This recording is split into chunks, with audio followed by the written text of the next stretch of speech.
Well, they are gone, and here must I remain,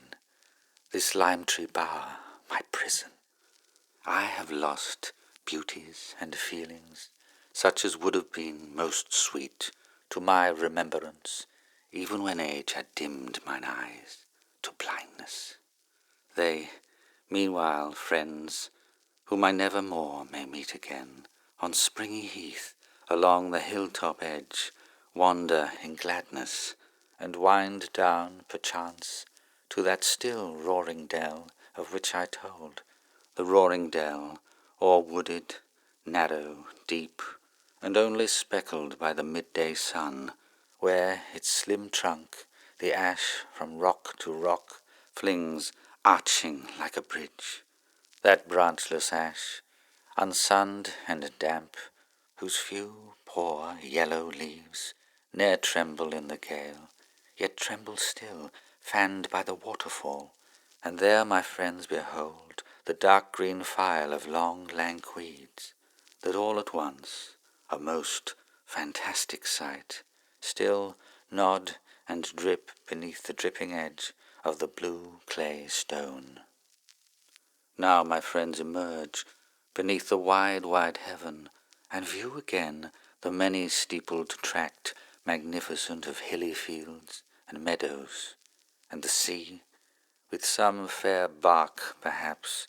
whose sails light up the slip of smooth, clear blue betwixt two isles of purple shadow. Yes, they wander on in gladness all, but thou, methinks, most glad, my gentle-hearted Charles, for thou hast pined and hungered after nature many a year, in the great city pent, winning thy way with sad yet patient soul through evil and pain and strange calamity. Ah, slowly sink behind the western ridge, thou glorious sun, shine in the slant beams of the sinking orb, ye purple heath flowers. Richly aburn, ye clouds, live in the yellow light, ye distant groves, and kindle, thou blue ocean. So my friends struck with deep joy may stand, as I have stood, silent with swimming sense, yea, gazing round on the wide landscape. Gaze till all doth seem less gross than bodily,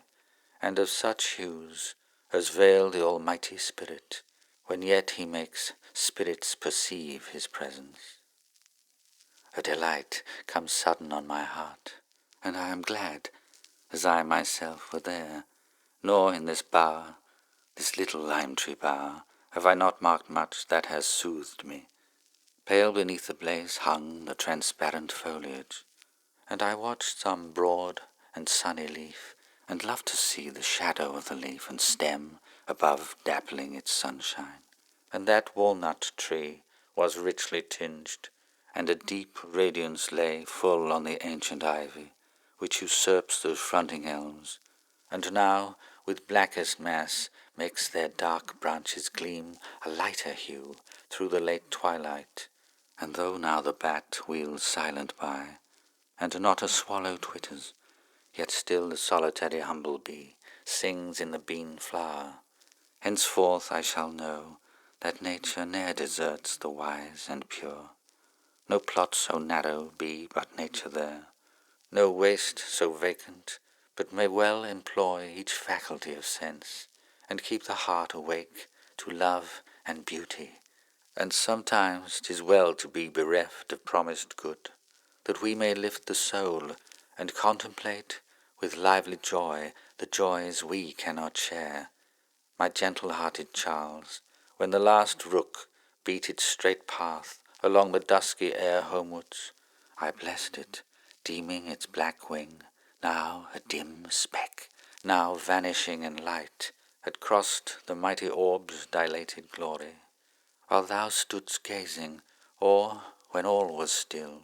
flew creaking o'er thy head, and had a charm for thee, my gentle-hearted Charles, to whom no sound is dissonant which tells of life